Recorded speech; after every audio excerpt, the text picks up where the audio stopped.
una mujer de color, una mujer hija de un hombre de color y una mujer nativa americana en los Estados Unidos. Ahora, esta misma mujer nació alrededor de 1840, justo antes de la Guerra Civil estadounidense, que se debió a la abolición de la esclavitud. Esta mujer era bajita de estatura, pero su espíritu era tan apasionado que su nombre nativo americano de la tribu Chippewa era Wildfire, fuego incontrolado. Quédate a escuchar sobre la primera mujer afroamericana y nativa americana, escultora del siglo XIX y XX, la imparable Edmonia Wildfire Lewis.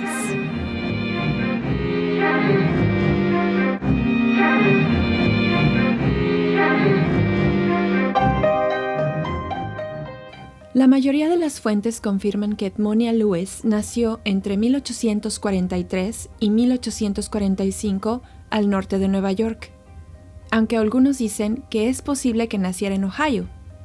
Su padre era un afroamericano, nacido en Haití, y su madre, una mujer chippewa. Edmonia quedó huérfana antes de los 5 años y vivió con la tribu nómada de su madre hasta que tenía 12. Su medio hermano mayor, Samuel, también conocido como Sunrise o Amanecer entre los Chippewas, dejó la tribu y se mudó a California durante la fiebre del oro. El libro The Indomitable Spirit of Edmonia Lewis, A Narrative Biography, de Harry Henderson y Albert Henderson, nos cuenta que como peluquero, el hermano de Edmonia se ganó una pequeña fortuna y de este modo financió los primeros estudios de su hermana en Albany y también le ayudó a asistir al Oberlin College en Ohio en 1859. Mientras estaba en Oberlin, ella dejó el nombre de Wildfire y tomó el nombre de Mary Edmonia Lewis. Oberlin era un colegio pro-abolicionista, en un momento de mucho conflicto en la historia de los Estados Unidos. La guerra civil estaba a punto de estallar, una guerra que eliminaría la esclavitud. Oberlin era el único colegio que aceptaba no solamente afroamericanos, sino mujeres afroamericanas en sus aulas. Sin embargo, el racismo y la discriminación eran tangibles. Era 1862. Imagina a 2 compañeras de Edmonia, ambas mujeres blancas. No está muy claro qué fue lo que ocurrió, pero supuestamente Edmonia les sirvió vino que contenía cantárida, proveniente de la mosca española, un afrodisíaco. Las compañeras se enfermaron y pronto se recuperaron, pero la culparon a ella de haberlas envenenado. Edmonia, persona de color, fue arrestada y llevada a juicio. La representó el abogado afroamericano John Mercer Langston, y a unos días de que se diera el veredicto, la noche del 31 de enero, mientras ella cruzaba el patio, alguien la tomó por detrás, tapándole la boca e inmovilizándola. La llevaron lejos para que sus gritos no se escucharan. Hasta ahora Edmonia había crecido con igualdad, con gente de su tribu primero, y después cierta igualdad con la gente de la escuela. Ella trabajaba duro y demostraba su inteligencia día a día. Eso, sin embargo, no le gustó a sus atacantes. Trataron de humillarla y de destruirla. La golpearon, la violaron y la dejaron por muerta en el frío invierno, sobre la nieve. Pero había un fuego dentro de ella, un fuego que no le permitió rendirse. Horas después, la gente que sí la estimaba notó su ausencia. Comenzó una búsqueda y finalmente la encontraron, la atendieron y la curaron. Por la golpiza que le pusieron, ella no pudo recordar quién la había atacado. Nadie investigó, nadie fue acusado, nadie levantó ninguna demanda. A diferencia de las compañeras envenenadas, nadie hizo nada por buscar justicia para Edmonia. Su juicio se pospuso y finalmente el juez la declaró inocente por falta de pruebas unos meses después. Y aunque no lo crean, después fue acusada de robar materiales de arte en el mismo colegio de Oberlin y no le permitieron graduarse. Pero ese fuego seguía en su interior. Era un fuego por el arte.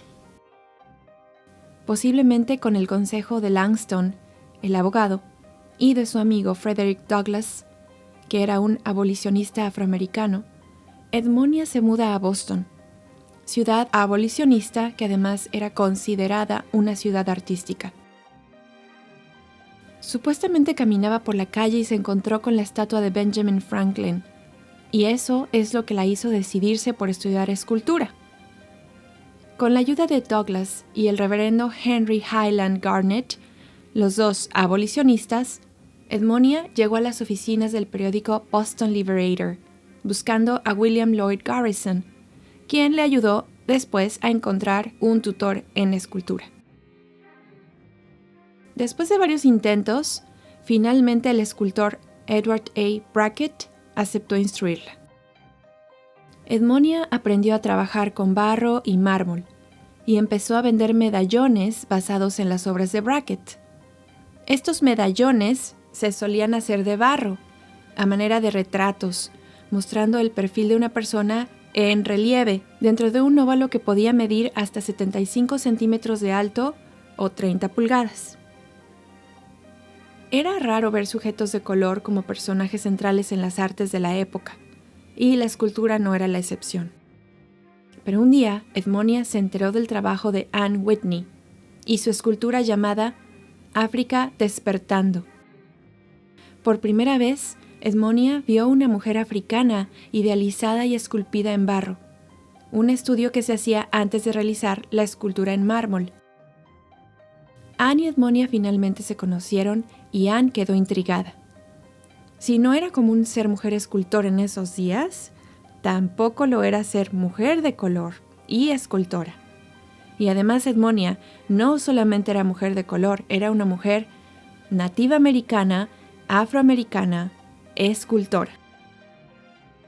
Puesto que Anne era mayor y tenía más experiencia, también ella se convirtió en una tutora para Edmonia. Es cuando Edmonia ya había adquirido cierta experiencia cuando se decidió hacer el busto del coronel Robert Shaw. Ahora, imagina que estamos en 1863, en Boston, una ciudad abolicionista. A la ciudad llega el famoso Regimiento 54, que pasará por la ciudad mientras va de camino a Carolina del Sur, a pelear en la Guerra Civil. El regimiento está formado por soldados afroamericanos, y su coronel, Robert Shaw, es un hombre blanco dispuesto a dar la vida a favor de la abolición de la esclavitud. Parece ser que Edmonia estuvo en dicho evento, viendo partir el regimiento que tristemente no regresó. Llamados héroes en Boston, fueron derrotados el 18 de julio de 1863. El sacrificio de los soldados, todos ellos de color, y su coronel, representó la entrada de una fuerza y la esperanza de balancear la guerra a favor de la Unión. Boston, por supuesto, se puso de luto al enterarse que el regimiento había sido derrotado. Y Edmonia seguramente quiso expresar su admiración a Shaw a través de su trabajo artístico. También hizo un medallón de John Brown, otro abolicionista, y quien era su héroe personal de acuerdo con algunas fuentes. Edmonia conoció a otras mujeres, también abolicionistas de la época, como Lydia Maria Child, que era también una editora. Ella se interesó en Edmonia y escribió sobre ella en varias ocasiones. Edmonia adquirió fama a partir de esas épocas. Child conocía a la escultora Harriet Hosmer, que vivía en Roma. Cuando Hosmer vino de visita a Boston, pasó por el taller de Edmonia para ver el busto que había hecho del coronel Shaw. Admiró el busto, lo analizó y luego dijo: «Ven a Italia, es un buen lugar para una mujer. Allí aprenderás en un año lo que te tomará una década aprender aquí». Con la ayuda de su amiga Mary Weston Chapman, de quien también hizo un busto, y con la ayuda de otras mujeres como Charlotte Cushman y Anne Quincy Waterston, para quien también hizo un busto, Edmonia llega a Roma en 1866. Se cuenta que en Roma también tuvo la oportunidad de desarrollar su espiritualidad, porque era una mujer católica. Ya en Roma entonces su estilo se vuelve neoclásico y realiza obras como el busto de Minnehaha en 1868. Minnehaha era una mujer nativa americana, la amada de Hiawatha, personaje ficticio, descrita en el poema La canción de Hiawatha, de Henry Wadsworth Longfellow. También hizo el busto de Hiawatha el mismo año. Este se encuentra en el Museo Metropolitano de Nueva York. Una de sus obras más famosas es la escultura La muerte de Cleopatra, esculpida en 1876. Fue llevada de Roma a Filadelfia para la exposición centenaria o The Centennial Exposition, y luego llevada y almacenada en Chicago. Fue comprada por un aficionado a las carreras de caballos y puesta en la tumba de su yegua favorita, que por cierto se llamaba Cleopatra. Permaneció ahí en la propiedad, que después se volvió un campo de golf. Luego, se convirtió en una fábrica de municiones durante la Segunda Guerra Mundial, y después en un edificio de correos, e incluso un grupo de bien intencionados niños exploradores la pintaron de blanco. ¡Ay! Hasta 1987. Sí, 1987, la Sociedad Histórica del Parque Forestal o Forest Park Historical Society la encontró entre las decoraciones de Navidad de un centro comercial, y entonces fue llevada a la colección del Museo Smithsonian o el Smithsonian American Art Museum, donde fue restaurada después de varios miles de dólares. La pintura blanca fue removida y permanece ahí hasta ahora. Al respecto de esta obra particular, la historiadora de arte Charmaine Nelson dice: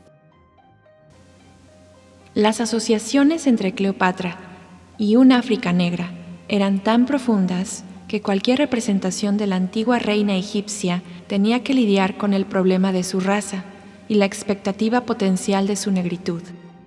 La reina blanca de Lewis ganó el aura de la precisión histórica a través de la investigación primaria, sin sacrificar sus vínculos simbólicos con el abolicionismo, el África negra o la diáspora negra. Pero lo que se negó a facilitar fue la objetivación racial del cuerpo del artista. Lewis no podría convertirse tan fácilmente en el sujeto de su propia representación si su sujeto fuera corporalmente blanco. Te invito, por supuesto, a ver no solo La muerte de Cleopatra, sino también sus obras, y prestes atención a los detalles si te es posible. Como cada episodio, voy a dejar los links para ver y aprender más sobre el artista en las notas. Otras de sus obras son Por siempre libre, Forever Free, de 1867, Fabricador de flechas, Old Arrow Maker, de 1872, Agar, de 1875, y el general Ulysses S. Grant, quien le comisionó su retrato en mármol y posó para ella, y hay más obras. Los temas de sus obras eran muy a menudo relacionados con su identidad. Representó personajes atípicos que levantaron muchas cejas y que no siempre agradaron a su audiencia, en su mayoría blanca. Nativos americanos, esclavos, personas africanas, personas de color fueron inmortalizados a través de las manos de Lewis y su fuego imparable por mostrar un arte de identidad, un arte casi prohibido en la época, un arte que muchos no comprendieron. Italia, sin embargo, un lugar poco menos racista que los Estados Unidos, le permitió trabajar en su obra con más soltura. Regresó un tiempo a los Estados Unidos en 1898, pero pronto se dio cuenta de que ahí no había ya lugar para ella. El racismo seguía palpable, ahora con las reglas conocidas como Jim Crow, reglas a favor de la segregación instituidas por la Suprema Corte de Justicia de los Estados Unidos. Así que se mudó a Londres, donde falleció posteriormente el 17 de septiembre de 1907. Su tumba, localizada en St. Mary's Catholic Cemetery, estaba en muy malas condiciones. Y entonces la historiadora de arte, Bobby Reno, recaudó fondos para restaurarla. Les recomiendo también un video hecho por Reno sobre la vida de Lewis, que se encuentra en YouTube. También Reno en su video explica que el día de hoy en Oberlin College hay un centro llamado The Edmonia Lewis Center for Women and Transgender People, Centro Edmonia Lewis para mujeres y personas transgénero. Siempre hubo un gran número de opiniones en cuanto a Edmonia Lewis. Mucha gente la reconoció y ganó fama y muchos seguidores y fue querida y admirada por muchas personas. Sin embargo, otro grupo de gente le demostró su odio continuo al ser no solamente una mujer artista, sino una mujer de color y de raza mixta. Ella nunca se casó. Posiblemente la agresión sexual que sufrió de joven le dejó cicatrices, o posiblemente no le interesó. No se sabe a ciencia cierta. Incluso muchas de sus amigas acabaron dándole la espalda, ya sea por envidia o porque no comprendían simplemente quién era Lewis como persona. En algún momento ella expresó que el único que se interesaba por su éxito era su hermano. Pero no pienses que era por amargura. Más bien su vida solitaria debió tener raíz en muchos factores relacionados con identidad, raza y el pensamiento de la época. Haber vivido durante la Guerra Civil de los Estados Unidos debió haber sido muy complicado. Ella decía: "No quiero que me elogien porque sé que los elogios no son buenos para mí. Algunos me elogian porque soy una chica de color, y no quiero ese tipo de elogios. Preferiría que me señalaras mis defectos, porque eso me enseñará algo". Su amiga Anne Quincy Waterstone escribió un poema sobre ella. Ha hecho bien con su mano inexperta. El espejo de su pensamiento se refleja claramente. Esta joven héroe mártir de nuestra tierra. Con toque armonioso, ella ha modelado aquí una memoria y una profecía, ambos queridos. El recuerdo de alguien tan puro que Dios le dio lo que solo puede pertenecer a un alma inmaculada, el derecho a ser. Es apropiado que una hija de la raza, cuyas cadenas se rompan, deben recibir un regalo, tan raro como lo es su genialidad. Ni poder ni lugar, moda o riqueza, orgullo, costumbre, casta ni matiz, puede reclamar con arrogancia lo que Dios levanta por encima de estas posibilidades y otorga a pocos. Su audiencia, en su gran mayoría blanca, como ya había mencionado, no supo interpretar la importancia de sus obras. Pero poco a poco se le va dando un reconocimiento actual y se va poniendo atención a su obra. Sin embargo, esperemos que vaya adquiriendo más y más fuerza y se extienda como un fuego incontrolado, la voz de su identidad, y se entienda la importancia de su intención por transmitir y elevar su orgullo por sus orígenes, pionera de su tiempo, un legado que les deja a muchos artistas, actuales y no, un deseo de abrazar la diversidad en el arte.